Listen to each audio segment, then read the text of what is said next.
Okay. Hello and good evening, and welcome to Own Your Body Language, Sovereign Body Language. Sovereign Body Language, and today we're doing Introduction 2 from the introductory series in 2025, totally brand new. I just made that stuff up, where I'm trying to fit 11 hours of face reading education into 2. No, that's not true. That's not true.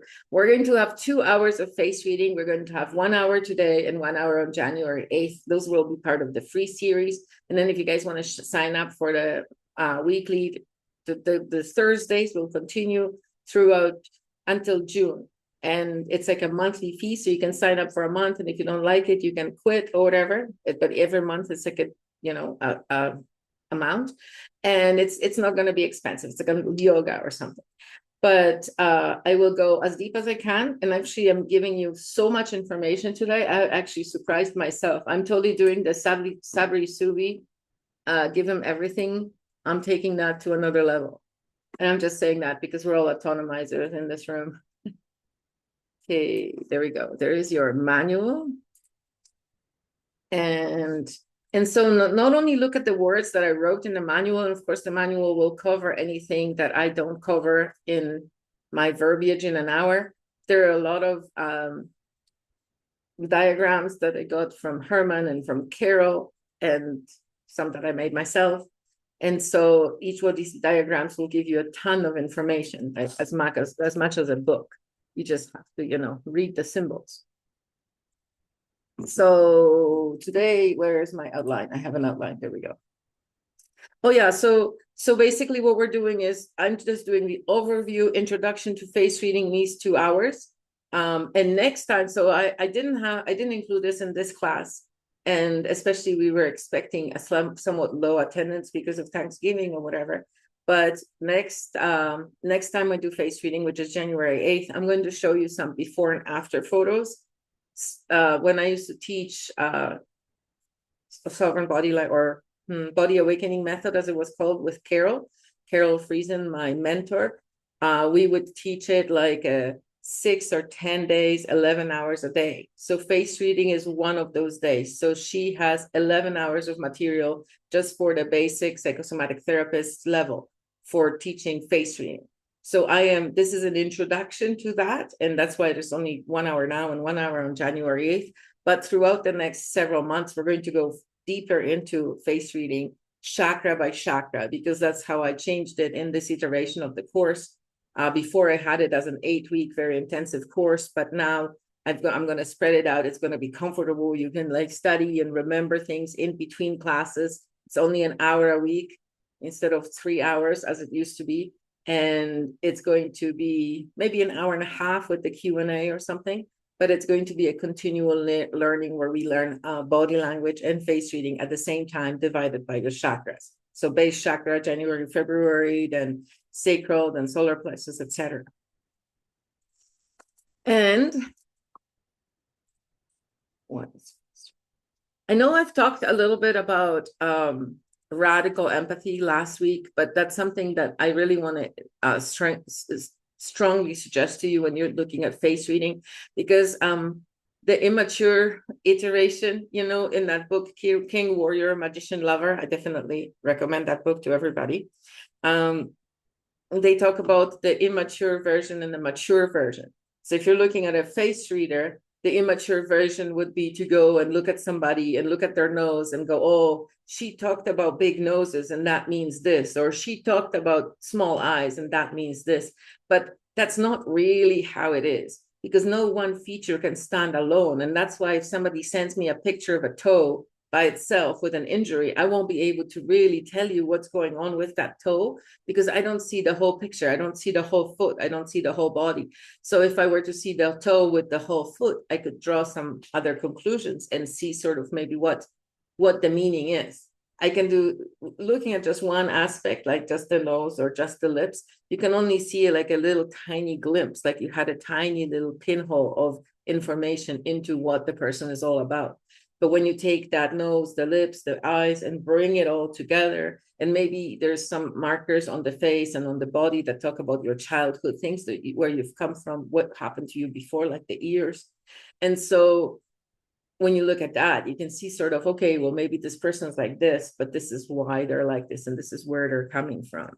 And a lot of the time, and I've mentioned this before, is that grief lines get interpreted as grumpiness or bitterness or something like that. And yeah, grief and bitterness are sometimes hand in hand, but that doesn't mean that we should think about people like that. You know what I mean? Like, let's practice radical empathy and really see where the person is coming from and what their essence is, and use face reading to increase compassion, not increase judgment of others.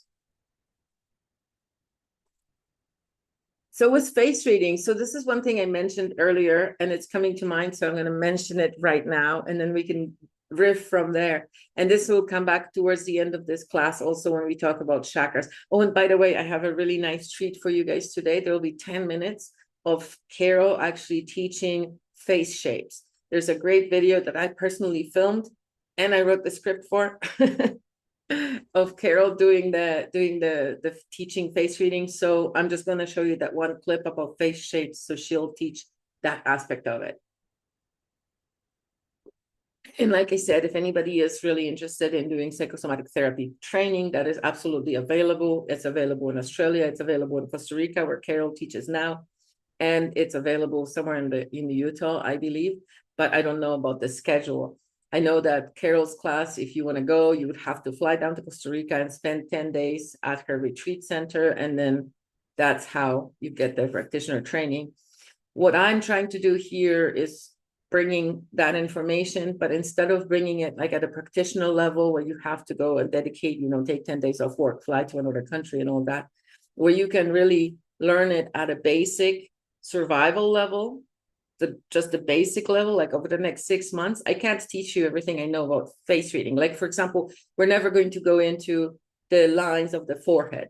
We're not going to go into each year on the ear, what the things mean, but we will go into the basics so that you can see at a surface level, okay, this person's coming from this direction, or this person's coming from that direction, and really be able to understand other people at a much deeper level. And as we go, look at what you're going to learn today. You're going to learn so much today. You guys will be amazed. Let me go on. So in our society, and I don't know, I just don't want to forget to say that, but in our society, when we're in this driven society, pushing society, we have to go to work, we have to be better, we have to push and push and push. What tends to happen, and this really affects face reading, even though it is a body thing, is the neck shifts forward and the person's like this, they're maybe like punching at the computer. A lot of them are rolling their shoulders forward, protecting their heart. But in the end, what happens is when you're approaching the world, as you walk through the world, you're meeting the world with your nose, with your ego, with your solar plexus, with your identity, but also being more pushy and stuff. Versus, because we'll mention that. I'll mention that some more in the chakras of the face. But ego is not ego the way we think of ego, like I'm better than you or whatever. Ego is just how much space I take up in the world. And maybe the shadow side of that ego is I'm going to take up more space than you. But it doesn't mean that the word ego itself is good or bad. It's just, it is, right? Like solar plexus, your solar plexus, the center of I am, who I am, your fire, how brightly your fire is burning. It doesn't have to be burning in someone else's lot for you to be feeling full of fire. Just, keep that fire to yourself, but know that your ego is something to be engaged with, not in a way, like the way Carol says is, this root gesture, it'll be like, I'm number one or up yours, right? So like, which way do you mean it? Do you mean it, I'm number one, or do you mean it up yours? And I'm purposely moving it off camera, but you guys know what I'm doing. And so in face reading, so Hermann Muller put together kinesiology and Chinese face reading and a number of other modalities, and brought it all together for us to study. It doesn't mean that he's an original thought creator again for any of this, because a lot of this is super ancient, from hundreds and hundreds of years ago, where people would see and understand each other at a deeper level. Back in the time where people could understand symbols, you know, just like we can read letters, they could read symbols. And if you had a certain symbol drawn on a tree, they can read it. But these days, you know, in Europe, very common symbol on a tree is like a little yellow line, green line, or red line, and they mean the difficulty of the trail ahead. And people can't even read that. And it's like the traffic lights. It's super easy. Red, don't go unless you know what you're talking about or what you're doing, you know. So then at the same time as Herman was developing this face reading or body language and all of that, psychosomatic therapy, Paul Ekman, a psychologist. Are you talking to me, Travis? No. Okay, cool. Just checking. Paul Ekman, a psychologist, was traveling all over the world and filming people from all the different countries and all the different locations all around the world.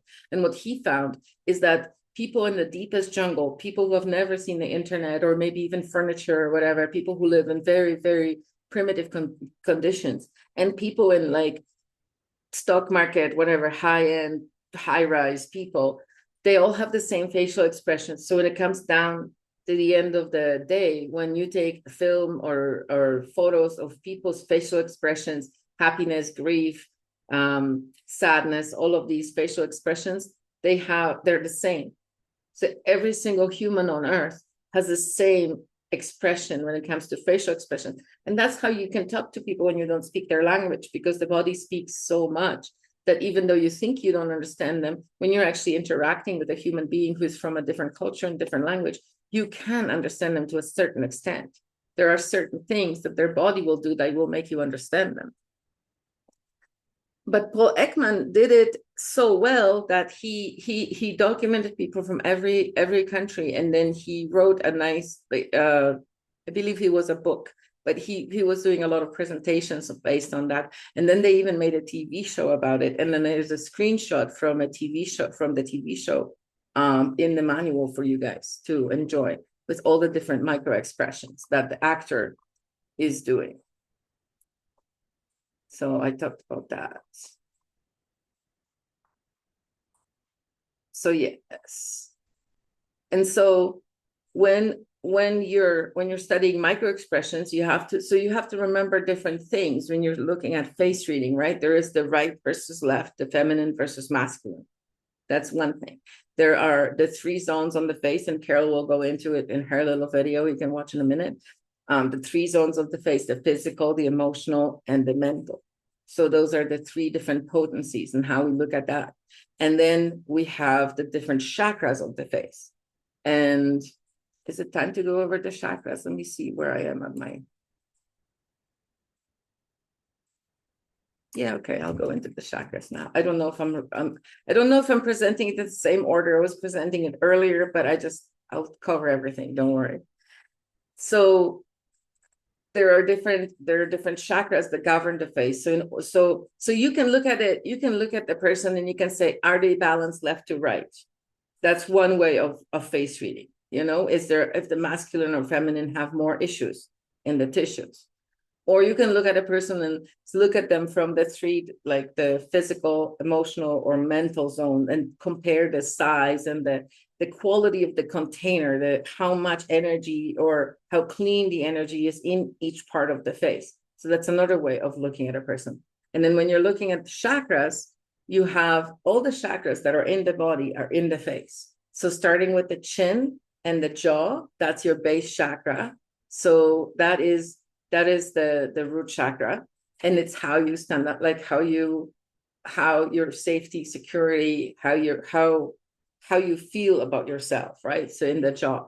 And then every part of the body is also represented in the face. So the ascending ramus, that bone right here, that is the knees. So you know how you keep tension in the knees, stubbornness, like, right? And that's solar plexus too, right here. This is the base chakra, but the actual joint is solar plexus.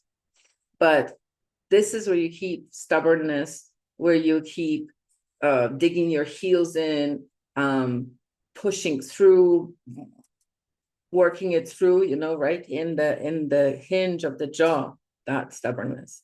Then when it comes to the front of the jaw, that's the base chakra, and it's your chin is your determination. So how far you push out your ego, your identity, your determination, and the jaw works together with the nose. And we've already mentioned that this is the solar plexus, ego, you know, identity, how you see yourself in the world. So then when you look at the face, what are they meeting the world with, the chin or the nose?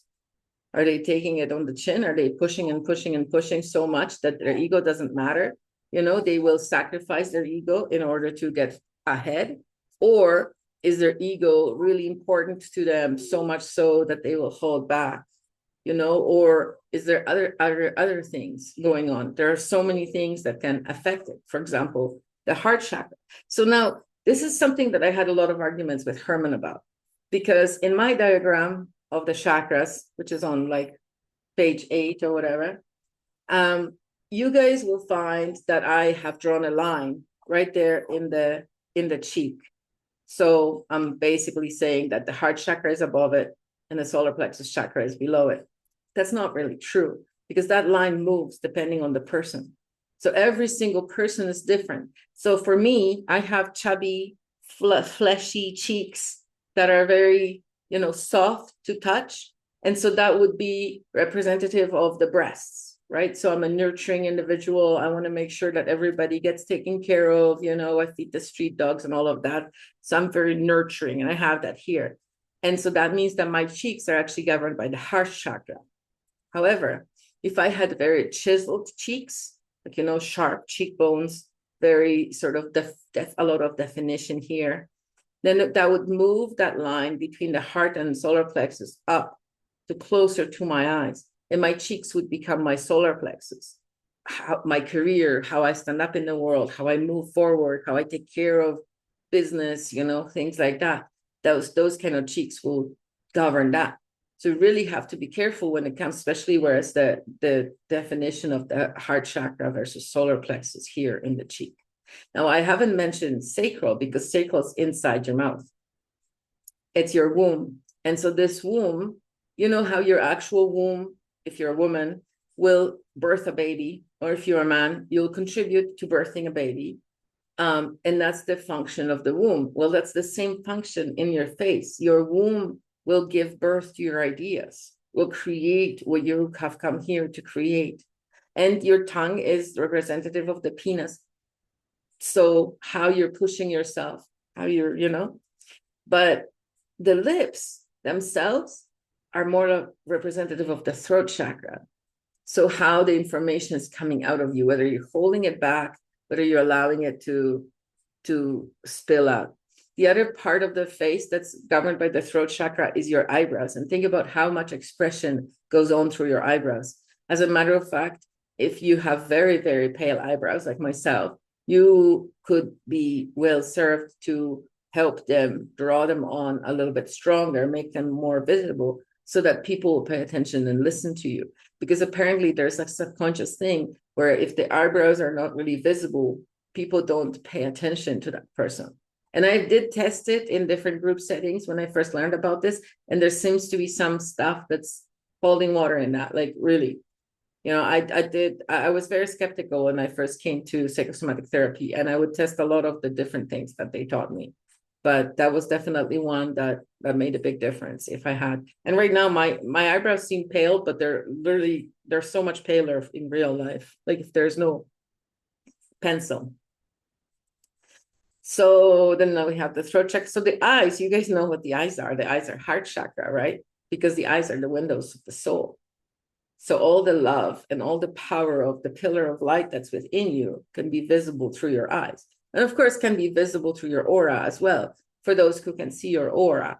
But for regular folk, looking in the eyes is really what's going to, like, it's the window to the soul. They can see what's happening inside.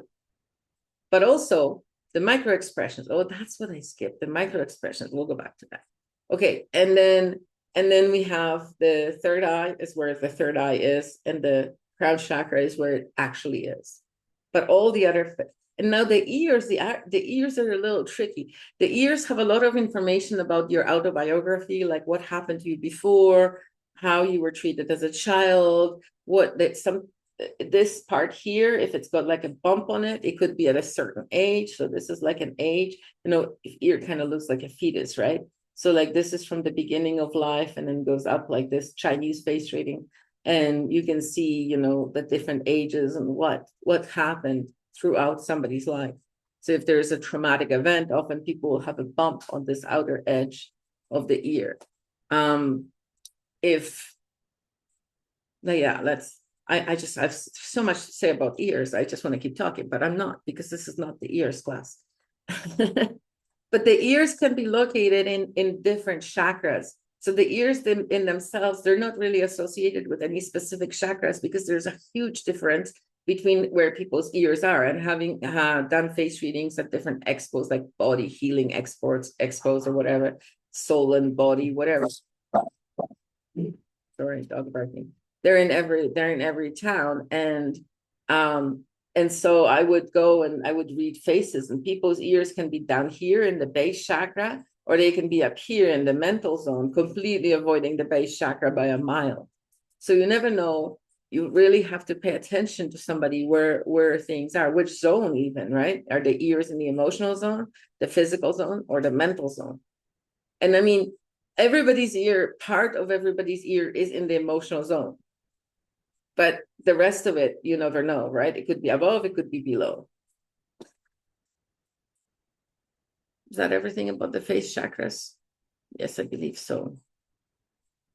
And you have a nice little diagram now that you know that certain things move in the face. You can read the diagram. And I have always believed that people are smart enough to be able to interpret the fact that some lines are not cut and dry, not just here. This is not the differentiator between the two chakras. That's just an example. It could be up and down, same with the ear. So the microexpressions, I did touch into Paul Ekman and what he did, but what more did I want to say about microexpressions? Let me check my notes. Give me 1 second. And if you guys look at the diagrams in there, the diagram with the person that has all of the one thing that I said earlier that I didn't say is that the throat chakra. So we're thinking of the throat chakra as being voice, right? Our voice, so coming out through the uterus of the mouth and coming out with our ideas and sharing that with the world. But the throat chakra, also your shoulders are governed by the throat chakra. So it's not just what you say, it's actually what you do with your hands. That's also an expression of who you are. You don't have to be a talker in order to use your throat chakra to communicate with others, because your expression is a lot more than just your words. You can birth things with your hands as well. If you think about sculptures or paintings or different things.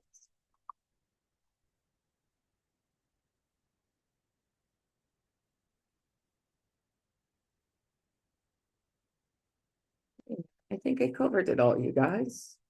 I think it's time to go to Carol's video. I did say that. And that lady, the beautiful lady with the blue eyes that I included in the manual, she's actually a really good friend of mine who took psychosomatic master's training, therapy master's training with me. And I have in January 8th, I'll show you guys a before and after picture of her. So what she looked like when she first, and what I looked like when we first started psychosomatic therapy, and all of the awareness. And so the awareness in psychosomatic therapy is not just like that week or that day. Oh, I read the manual and that awareness comes to me. For me, and you guys will see the first picture when I first started psychosomatic therapy, it looks like I have a lot of tension and a lot of like stagnant energy in my face. It's very, and then after a year, it sort of loosens up. But now after, 15 years, it has really like I don't hold that kind of tension in my face so much anymore. I hold different kinds of tension, depends what's happening in my life. Like I was having grief lines about 1.5 years or 2 years ago.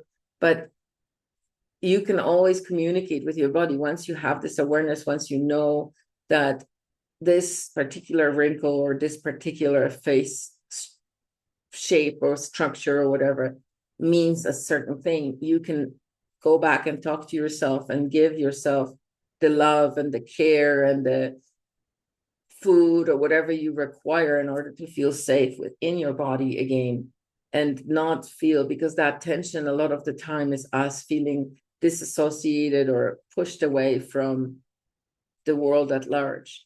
And so understanding that inside your inner kindergarten, you're absolutely safe and you're absolutely loved, and it doesn't matter what anybody outside of you says or how they interact with you.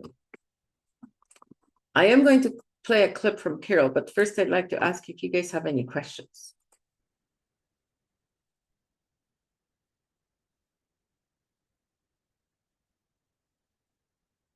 Crickets. All right.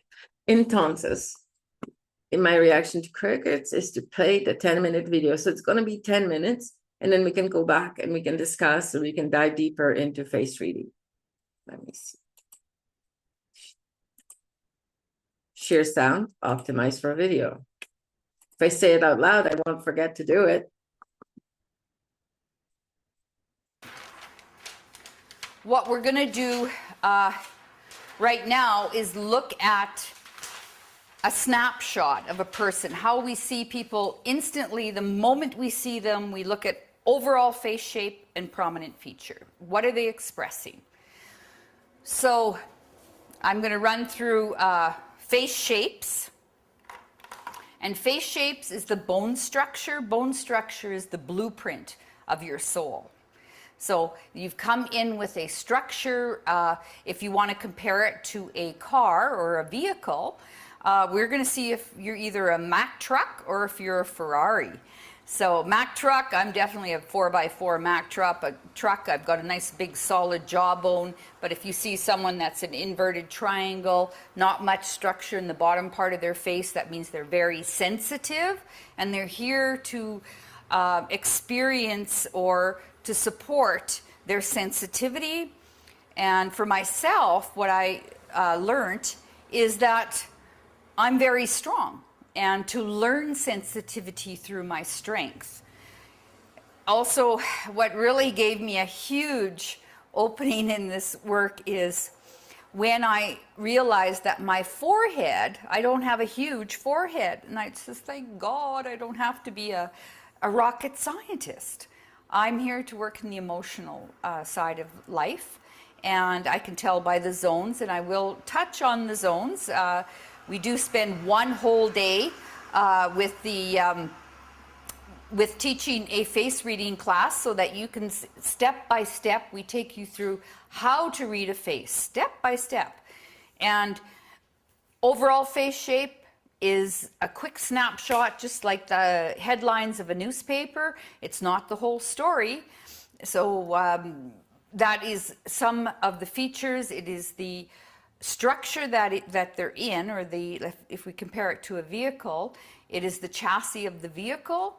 And then, of course, all the added benefits and features of the vehicle gives it a different ride. So overall face shapes.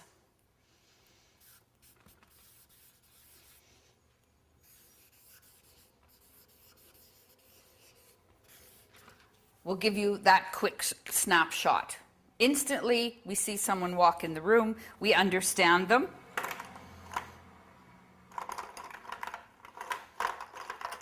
So the first face shape that we're going to look at, and usually you can tell, the body will correspond what's happening in the face. So the first face shape that we're going to look at is a round face.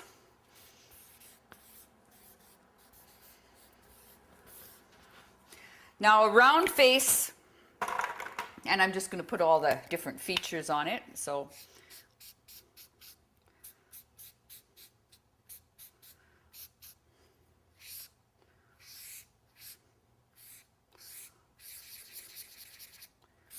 always got to have a face.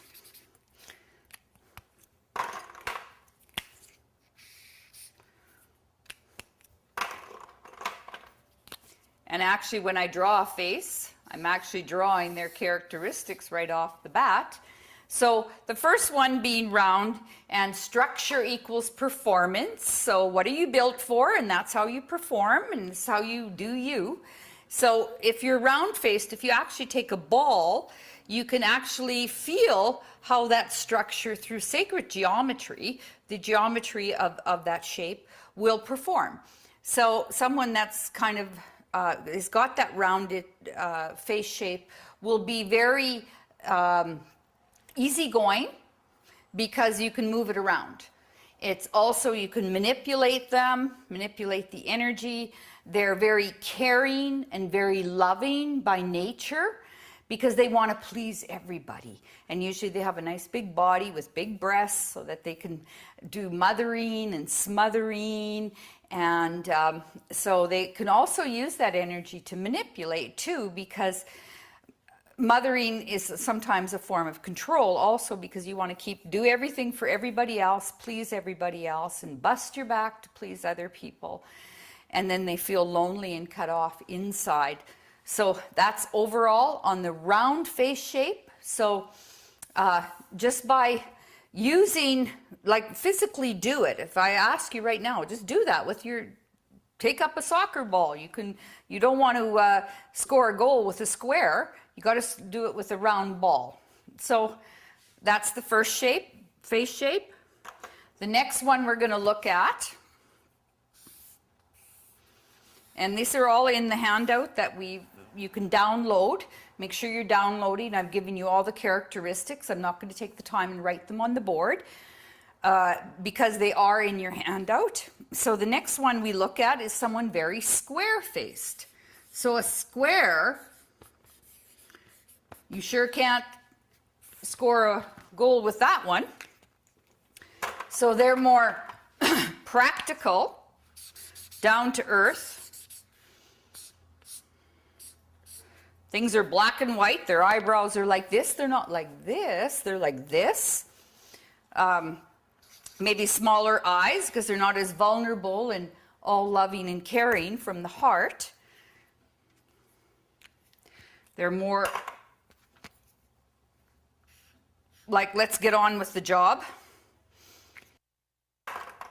And usually their lips are quite tight, because they're not necessarily expressing what's in their heart. So they're doers rather than thinkers. They like to get their hands in the earth. And why do we have to think about all these things? Why don't we just do it? So these are two face shapes. And what I'm going to add to these now is the zones of the face, so you understand zones. And where we cut our zones, just going to use the red, is right above the eyebrow. If you actually take the brow of the bone structure of your face and take it up to the top of the hairline, this is your mental zone of the face. So high, when someone's got a very high mental zone, they have a very high intellect. But then when we look at hairlines, how broad-minded are they, or are they narrow-minded by the hairline coming in? And underneath the nose here, just if you take the next zone of the face, take it from the brow bone to the bottom of the nose and run across through here. This is your emotional zone of the face.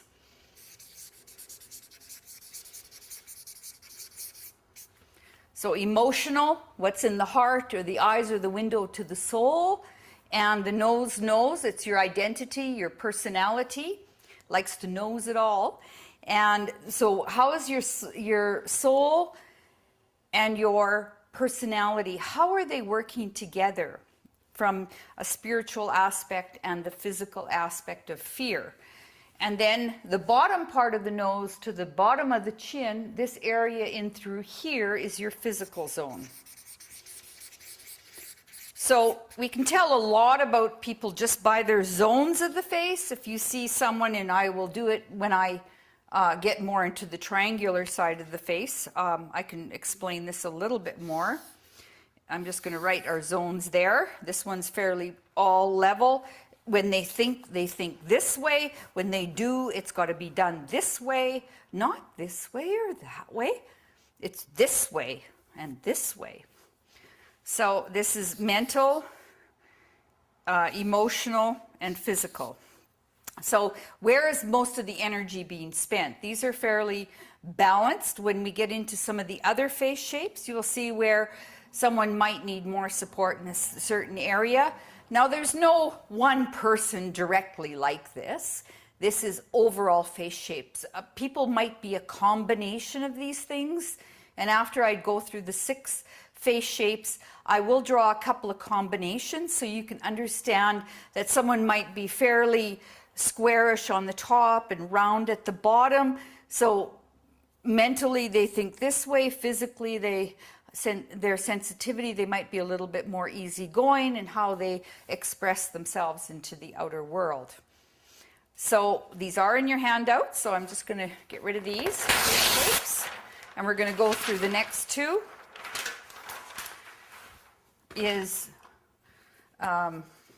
Next one we'll look at is a rectangular face shape.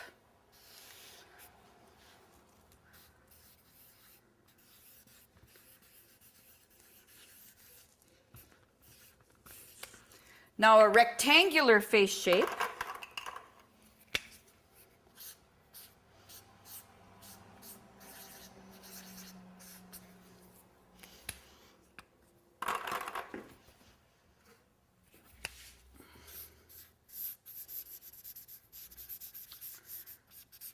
when I put the zones in here, you can see they're fairly balanced. A lot going on in the penthouse suite, lots in the mental zone. Thinkers, very much a thinker.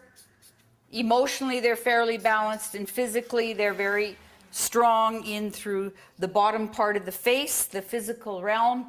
That would be someone, what we call a humanitarian. They have very high ideals, and so they're higher than they are wide, the way they express them out into the physical. They like to stick up for the underdog. And they have a lot of bone structure to stand up for those high ideals because it's a foundation. It's like the high rise of a building. If you look into a lot of the downtown buildings that are owned by banks and insurance companies, they can see the bigger picture. They know what's good for us, or they think they do. But these are very high ideals and like to stand up for those high ideals. The next one we're going to look at is this, almost the same thing, except it's oval. And an oval one, it just means that it's rounded in the way they think and a little bit more rounded in the way they interact with the outer world. This is what we call a feminine face. Usually big eyes, big heart, very caring.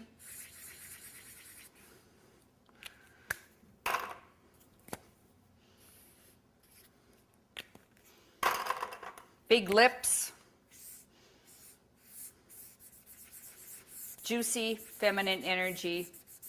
So this one has very much somewhat the same characteristics as this one. They have very high ideals, yet they can be flexible. It doesn't have to be this way in the way they think. But I can change my mind. I can go with the flow. So they have high ideals, but they also they're very caring about other people's points of view. Where this one, my way or the highway. This one, oh yeah, but we can change our mind in there. And physically, here again, the way she interacts with the outer world, she'll be very flexible in the way she interacts with the outer world. So that's why we call it the feminine face. So that's oval. And you can tell by the eyes that they're very caring and very juicy in the lips, very nurturing. They love to nurture people, but they're also fairly steadfast within themselves. So we've gone through a round face, a square face, the rectangular face, and the oval face. So we got 2 more to do.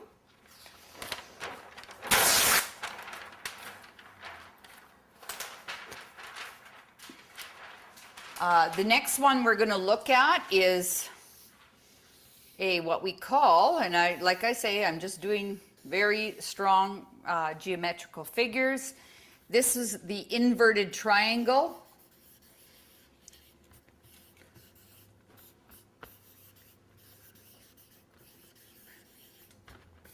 And this is where you're really going to start to see overall face shapes and the zones, what a difference it makes in the zone.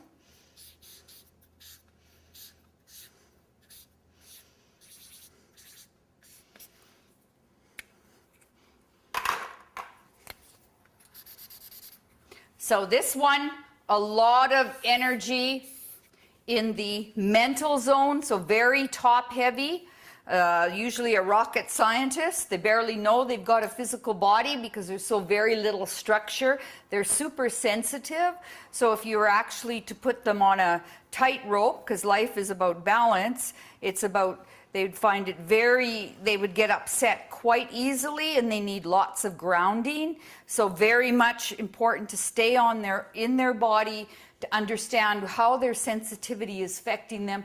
But most of these type of people like to live in the penthouse suite, and there's so much going on, and barely go into the physical, emotional stuff. I don't want to deal with my emotions, and people don't understand me anyways, so they might topple over quite easily. So that's mental, emotional, and physical. The physical zone here is very structured, where the other faces you saw, they had a lot of bone structure in the bottom part of the face. So they were that type of person would be a lot more grounded. This one needs to be grounded, needs to stay very grounded and quit thinking. The sixth part of the face is something direct opposite, because it's all 6 shapes of sacred geometry. And this one we call the triangular face. And a triangle face, they probably wouldn't be watching this video because the triangular type of face would be very close-minded. Probably wouldn't even have lips, but if we look at the zones here, again, mental zone, emotional zone, and physical zone. So a lot in the physical zone, we almost call this person can be quite volcanic because they're holding so much energy in their body. This one would be very heavy energy and almost buried fire, so they would implode a lot of their energy. And so almost like, I don't want to say it, but Ku Klux Klan type. So they would be very critical of things that are going on out in the world. And they wouldn't even want to deal with looking at how they think. So this one is very close-minded, all in through here. The face will actually draw in on the side of the mental zone. So they're not very wide open thinkers. So they'd like to have a lot of activity in the body, like really do a lot of body stuff, maybe bodybuilders. They almost hold so much fire inside themselves and building in a muscular sort of way. So these are our 6 face shapes. And just to give you a little bit of understanding about how a person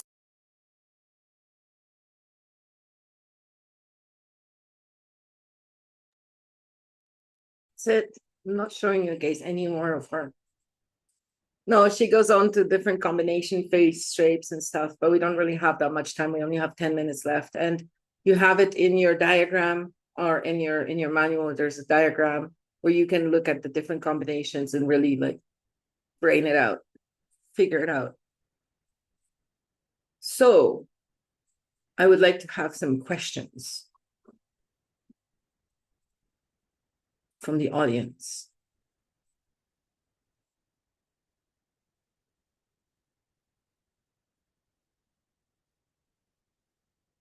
So no questions. Hi, Charles. I have a question. So you're familiar with the gemstone personalities, correct? Yeah. Can you generally pick out what somebody's personality is by their face shape? I mean, see, I don't know, because both the gemstones, like gemstones are tendencies, right? Face reading is tendencies. There are so many different things about each human being. I would be reluctant to say, okay, you are this or you are that. Like once you get to know somebody and you hear them a few times and you can see them, you can see like, oh yeah, you're pretty analytical, or, but it's almost like face reading will give you more of that basic information. Like, I mean, I'm looking at your cheekbones right now, and they're definitely not chubby boobs like mine. They're more like knees, kind of sharper, right? So that just shows how, you're more likely to be focusing on taking care of your family in like the financial way, or making sure everything works correctly or whatever, than to actually like spoon feed them, rice pudding.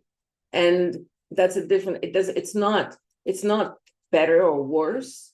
There's no better, or there's never better or worse. There's just like what we have. Your bone structure is what you have come here with. Like basically the bone structure is something you're born with.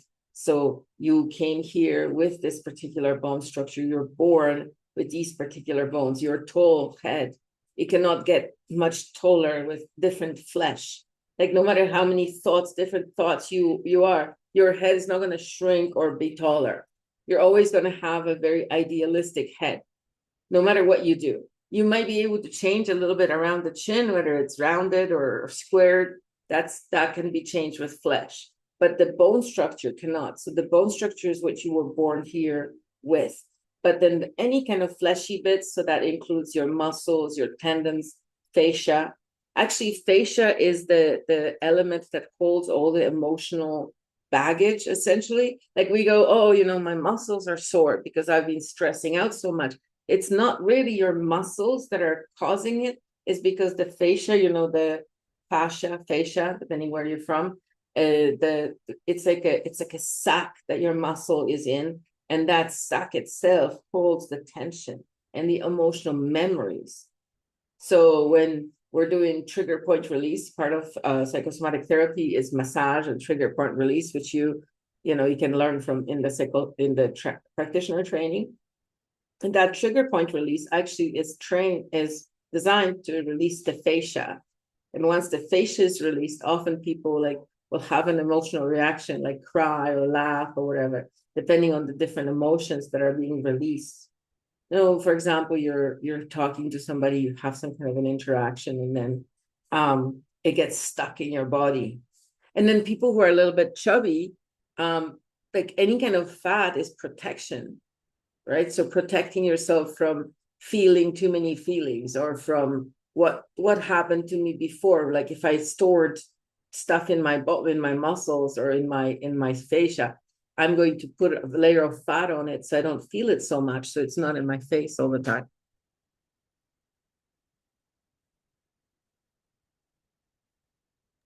I don't know, does that answer your question, or did I get completely off course?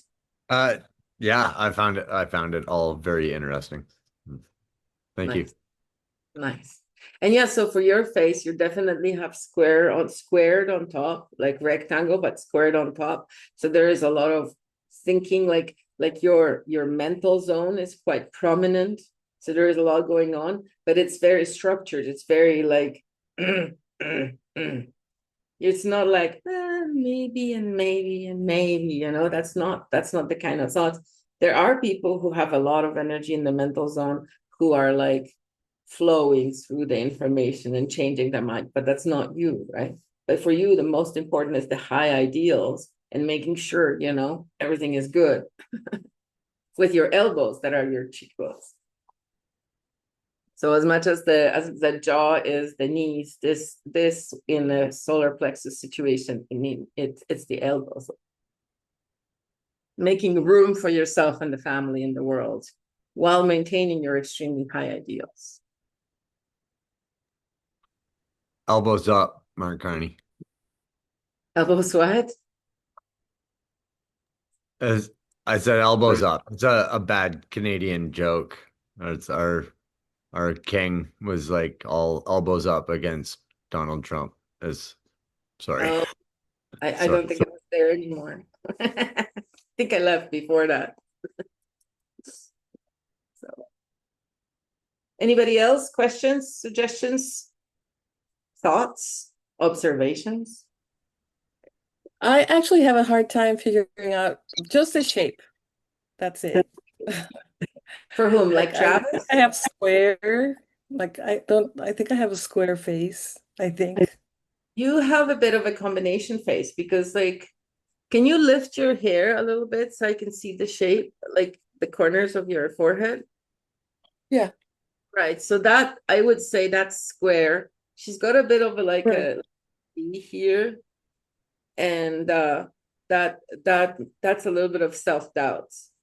So that little bit of Okay. hair there in the middle of your forehead. So Carol would have you wax that out to remove the self-doubt.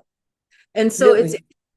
because at the beginning I was like, yo, you're gonna wax my hair and I'm gonna change how I think. But it really worked because I had these tape recorders, like hair that was coming in here.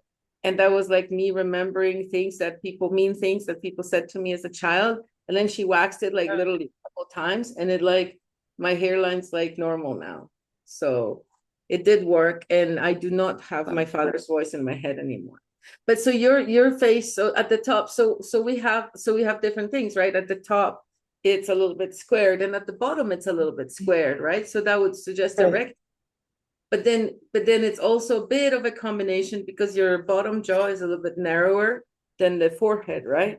So like that would be like a combination square, like at the bottom would be squared, like a rectangle, and a little bit narrow. So you're more in your mind than in your physical, right? But you're very solid when you're in your physical. And so this is something I touched on earlier. Somebody asked me, a lady from Ireland that was here at noon, she asked me about like how women get to a certain age and the cheeks start like gravitating down a little bit, right? And so what that is, and I actually put this together with the estrogen. So you know how when a woman is younger, like in her 30s, right, there's a lot of estrogen going through her body, so she's very eager to please others, and she wants to bake you cookies, and she wants to clean the house, and she wants to please you, and she's looking for that, oh my God, can I do more for you, right? And then as she ages and the menopause kicks in, the estrogen drops off. And then she doesn't care about your approval so much anymore because she doesn't have the hormones running through her brain telling her to worry about what you think about her. So then the face squares off a little bit. She becomes a little bit more solid in where she stands and what she's at, because she doesn't have to be so flexible anymore because people can't push her around so much anymore. Like, look at his Mizuki's chin, it's so nicely rounded, almost triangular at the bottom a little bit, right? She would be very flexible. But once Mizuki reaches like 60 or whatever, her face might square off a little bit in the bottom, and she might become a little bit harder to manipulate or harder to push around. And I'm not saying push around in like a big way, but it's like that hormonal thing where the way we react to each other. So with you being solid and a little bit squared at the bottom, Celia, it suggests that you're very solid in your opinions. You don't change your mind easily. If I try to push you around and tell you what to do, or what's, this better health thing, I know better than you, you might be resistant because you're very comfortable in what you know and you've done your research and you're solid in that knowledge and you're solid in your opinions. I can still change your mind a little bit because it's not like super square at the bottom where you're unwilling to see anybody's opinion. There is a little bit of that narrowing, so there is still a bit of flexibility. And also your chin is not square, it's a bit rounded, right? So there is that flexibility of going with the flow and allowing it, bringing more information in, examining it. But in reality, I couldn't push you around. You're a powerful woman. And so that's basically what your face shape says about you. But you live in your head a little bit more than you live in the physical because there's more energy up here than down here. Okay, so I'll have to shave my Out. this. See, so I don't know because I don't I've never really understood this particular aspect of it, right? I practice it, it worked for me, that's all I can tell you. But according to, you're not supposed to shave it because it's like a temporary. You're supposed to rip it out with its roots. So if you think about it, like in terms of manifestation and psychosomatic, like neuro-linguistic programming, right? If you approach it with like those little wax strips, right? and you look at yourself in the mirror and you're like, okay, self-doubt, you're gone. I'm going to rip you with the roots, right? And you do it like a mnemonic device, like, you know what I mean? You create a psychology around it where you're like, maybe even a ceremony, maybe even light an incense, you know what I mean? Create an affirmation or an incantation or whatever, and then do it like with ceremony. You might actually have a lot more. And then the way she would do it in class, right? There would be a lot of ceremony, you know, there would be a lineup of people wanting to have their foreheads waxed in different ways, different things, depending what it is. And then Carol would say, okay, we're getting rid of that masculine controlling you, or getting rid of your self-doubt. So she would program the experience around how you did it. But just remember the power of ceremony in humanity. Just taking a razor while you're like shaving your legs and like shaving this, it's probably not going to do anything. But if you make a big hoo-ha around it, that might create an opportunity where your psyche will then think, oh, maybe I am self-doubting. Oh, here's another self-doubt. We're eradicating that now. And then you have this neuro-linguistic connection between the action and the actual result of it. Does that make sense? Yes, sounds super cool. I don't know if I'm gonna do it, but it's good to know. You don't have to do it. Apparently, if you just change your mind about it, the hair will just go away on its own. It's been with me since I remember. It's in Mexico they call it pico de viuda. Pico de bruja? De Interesting. viuda. Widow. Oh, a Yeah. widow's, yeah, they call that in English too. But yeah, Herman was teaching it as self-doubt. Okay. And then the ones that are here would be tape recorders. Very interesting. Thank you. Yeah, so it's like according to the teachings of Herman, it's like a closed loop. I feel like I'm gonna sneeze. Maybe not. It's like a closed loop where you can approach something from the physical, right? Like changing the way you eat, changing the way you like massage, stretch, release the tension or whatever. You can approach it from the mental with speaking to yourself, the inner kindergarten, teaching yourself how to, you know, be a better person, making sure that everything is ready for you, like being the best mother or father, or mother and father to yourself, and creating that real, like in your brain, creating that really amazing growth experience for your inner child, like being a real parent to your inner child, not just children who are physical outside of you, but the inner one as well, as waking up and saying, how are you? What can I do for you? You know, are you hungry? Are you thirsty? Let's make sure you do your homework and things like that. So that creating that connection within yourself. Fascinating.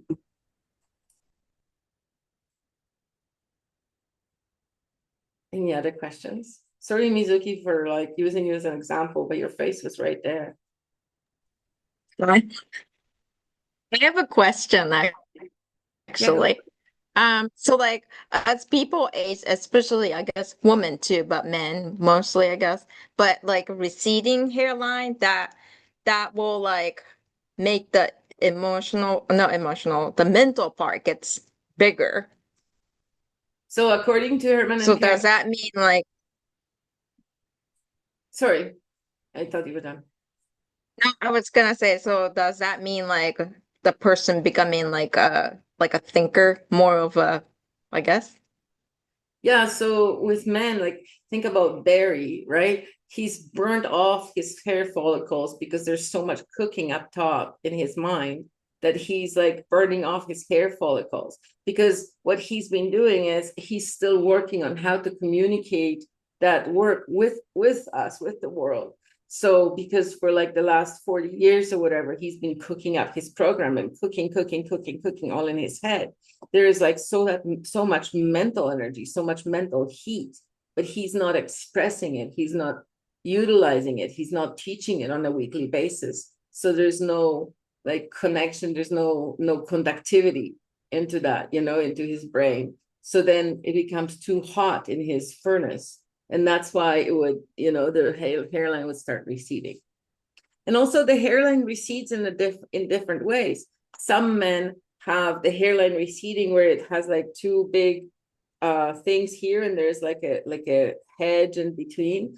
And so according to Carol, that would signify somebody who's torn inside their mind, their inner masculine and their inner feminine. They're arguing, ready to divorce. They don't want to live together anymore. They're butting heads because the person is like, I want to do this, I'm going to do this. No, I'm not. No, because everybody's going to make fun of me. No, I probably shouldn't. I'm going to hold myself back. No, but I really want to. And there is that back and forth, like wanting to teach something, wanting to share something with the world, wanting to start a business, wanting to whatever, and wanting, but not really acting on it. And then that the hair creates like a barrier between the two halves because they're divorce ready.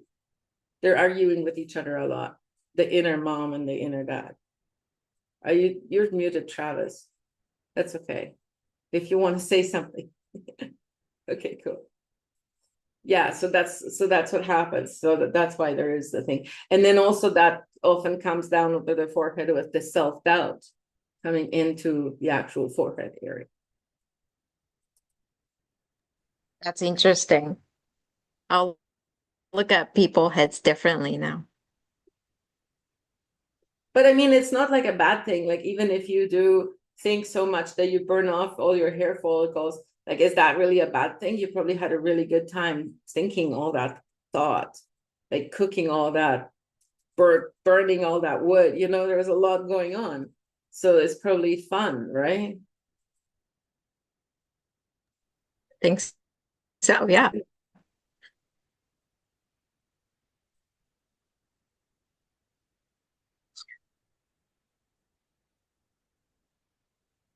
It doesn't mean that you don't think enough. It just means that your energy is moving. Like, your meridians aren't blocked. You're not holding back. You're continuing to move energy through your body. And also, like, part of it, so you have to understand, I'm responding to the chat. You have to understand that part of it is moving energy, and part of it is who you have come here to be. Who were you born here to be?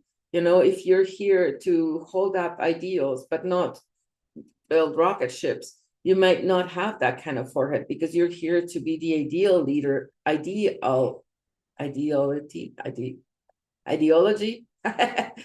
leading us by making high ideals, right? By showing how to be a better human, how to be more moral, how to be more ethical, whatever, you know, the things that you want to teach, versus somebody like Barry who wants to teach us all about how everything works, right? There is no one is not worse than the other or less than the other. They're both, it's like asking a knife and a fork to do the same thing. You know, you can't really eat it. Like, you need both to eat a meal. I mean, not really, because they used to just have a knife, but you know, that was the Middle Ages. That was a good analogy. I liked it.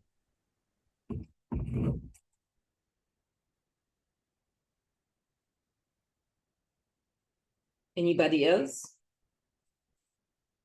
This hour went so fast.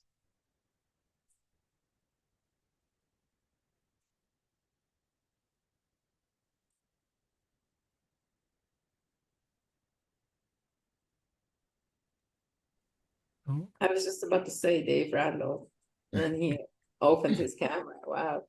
So, well, yeah. So I've got kind of a more of a, I mean, the Fine. beard kind of makes it accentuates that look, but it is, I have got more of a inverted triangle. Yeah. So so there's less of a physical element. I'm sorry, you're wrong. Your face shape is not a triangular face shape. Your chin shape is a triangular Yeah. shape, but that does not mean that your whole face, like, look at your face. There are straight lines, just the bottom half. Yeah. Yeah. And Yeah. Yeah, just the bottom half, like below your base chakra, right? So that's a triangle. But up here you have, can you lift your hair so I can see the hairline? Okay, so you have a nice feminine face shape, oval. Your face shape is oval with a Okay. triangular tendency at the bottom. So Right. why do you have a triangular tendency at the bottom? Yes, Ravana. Why do you have a triangular tendency One of at the them bottom? Google things to mark a place. No, You the want maps. you want to seem super flexible to your friends. You want to be super easygoing. You want to be just like, when if a group of friends going out and they're like, where should we go? Chinese or Costa Rican? No, Guatemalan, sorry. I got mixed up. Then you would be like, oh, we don't know what you guys decide, whatever you prefer. I don't really care. I'm gonna go with the flow. I don't really care. I'm super flexible. But see, with you, you are, as a person, from what I've known you for a few years now, you are pretty flexible.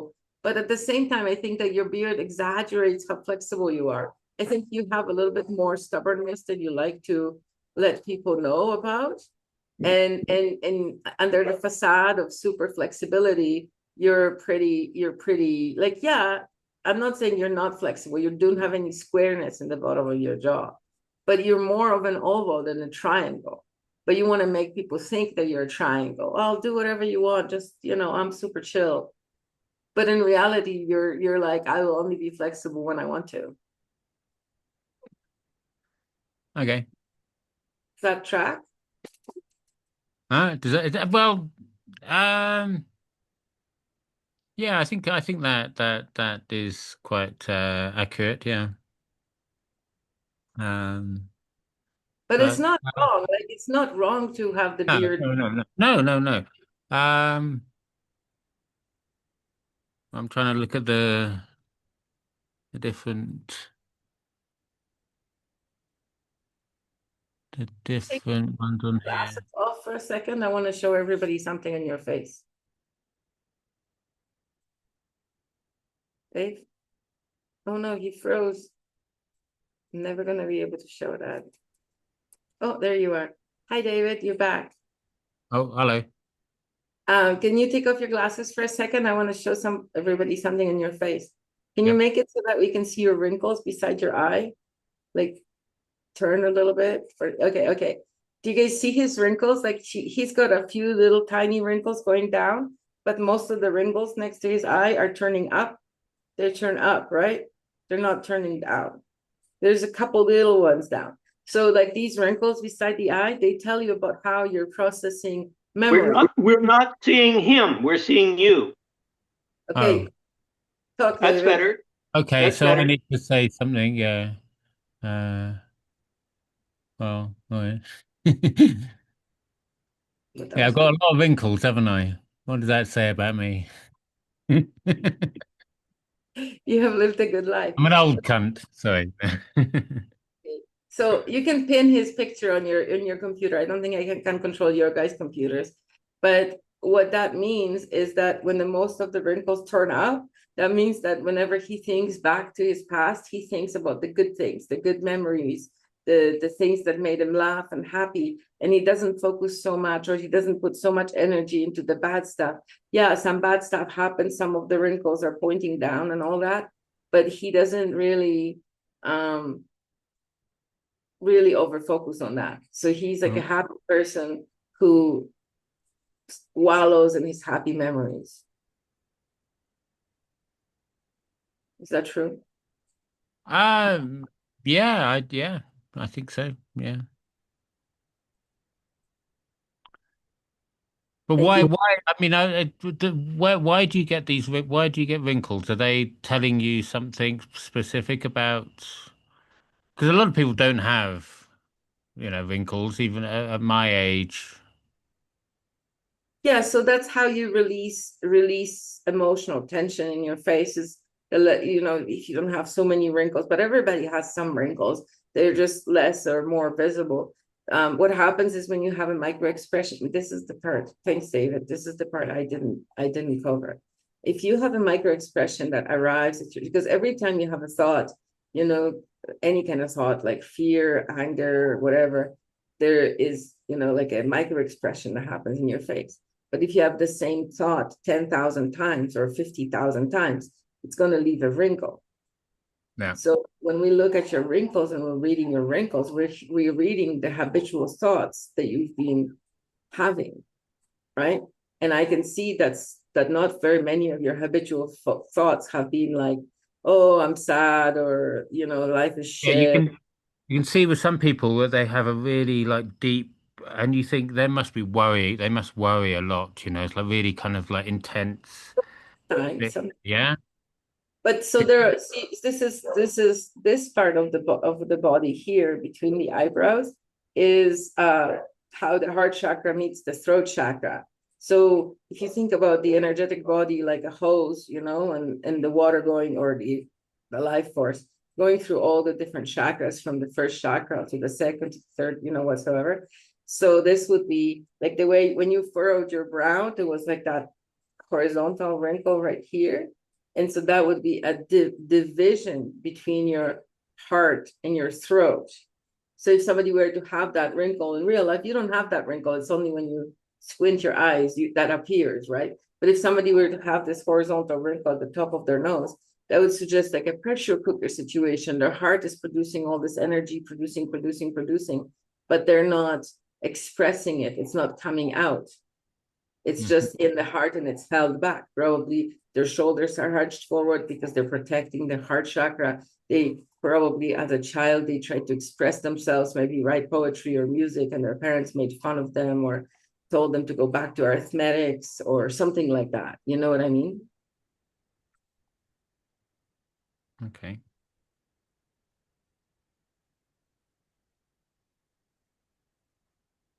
Any other questions? JP, you don't have questions?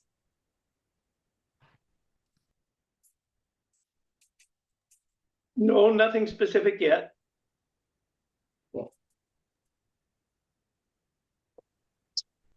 I have another question.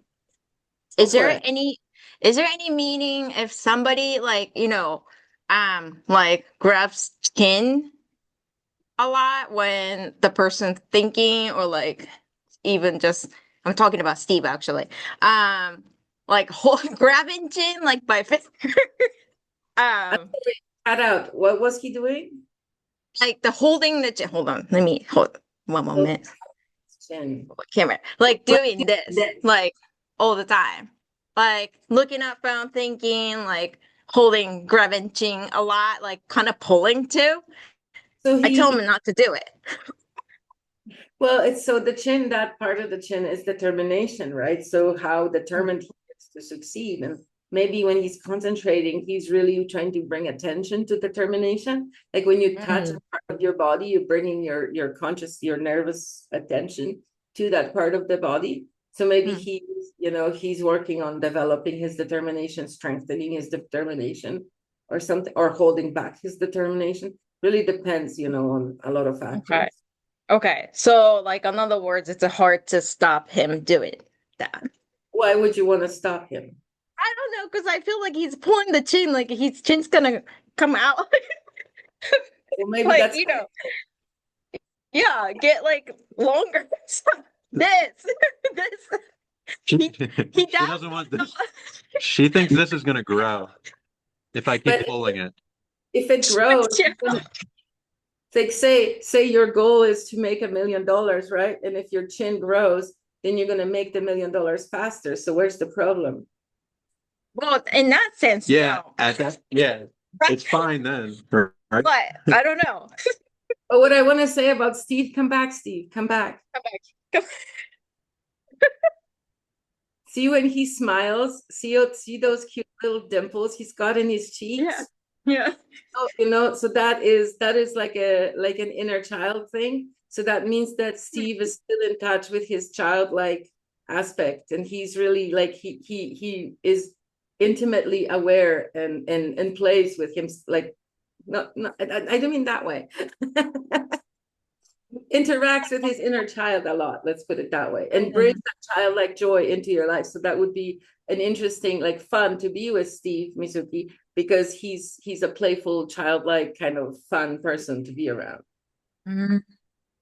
And so maybe his determination, there's nothing wrong with like trying to keep an attention on your determination or on your chin.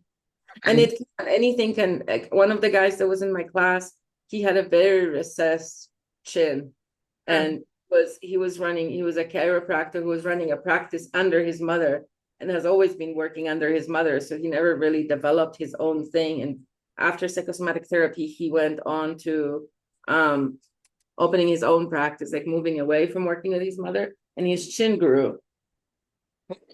Like it came out because the way he was like dealing with information was different. Interesting. That's really interesting, actually.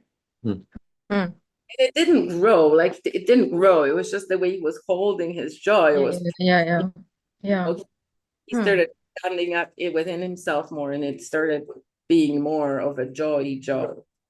I don't know what this dog is doing. Sorry about that, you guys. I remember a long time ago when I was at Boeing, I got like a certain project and I was really concentrating on it and I was like really focused on it. And I remember some of the guys at the work, they said I looked different. I was like, what are you talking about? I had no idea what they were talking about. Maybe what you're explaining with the face kind of that's what they were seeing, maybe something like that. Yeah, some difference in the face because of focusing or because something like that. you have the kind of face where it's like rounded at the bottom, so you're fun loving, you're easygoing, you're the barbecue jokester, whatever. But at top, you have a pretty square forehead, right? So when you think about the way you process information at the top, maybe it's slightly rounded, but it's fairly, like, it's more square than round. Let's put it that way with the hairline. So that would suggest that when you process information, you're very much like Travis or Celia, where you're like, right? And that maybe is like a dichotomy between your happy-go-lucky kind of personality. Like you're very, very analytical and very, very thinking inside. I don't even know what you do. But when you're really, really thinking inside your head, very scientific minded. And then when it comes to social interactions and like physical interactions, you're very sort of happy and joyful. Is that true? Am I Yeah, making this? yeah, in a way, yeah. I can be like that, yeah. Well, and then your chin is doing this thing that I see a triangle and I see a roundedness. So triangle is like easygoing, whatever, and roundedness is just like that the feminine. But when we say feminine, it doesn't mean like you're like a girl. It means you are creating that the world or interacting. Yeah. Everybody has a male and a masculine and feminine side to them. Yes, and that's what we call those things. Yeah. And that's is there any meaning to it? Like he has like a slight like a butt chin. I don't know how else to call it. It's like a little mini butt. Is there any meaning to it? It's like a wrinkle, like a vertical little. It's a little like a butt. Yeah, it's like a little mini butt. So that's the same thing as the hair, but in the physical. It's like okay. Right. So his feminine, like basically maybe he thinks, he should be more serious, and his inner. Oh, yeah, I could see that. Yeah. Because when you're thinking about something, you'll go like, and your chin goes like this. Interesting. Yeah, and there's a lot of things going on in there itself. But just when I look at the bottom of your face and I see your face kind of morphing from round to triangle, right? So like that bubble thing to yes, no, so back and forth. But I think that just means you know how to use your energy well. You know what I mean? You know when to be serious, you know when to joke, and that little bit of a division on the physical. Maybe it's just a matter of understanding each other inside your inner feminine and your inner masculine, really like connecting deeper with each other. But in your case, it's how you present in the physical. And in the guy we were talking about who had the hedge in between his boldness was how he's mentally fighting with himself. Whereas you, it's all how you stand up and how you be in the world. In the physical. Interesting. Interesting. That is.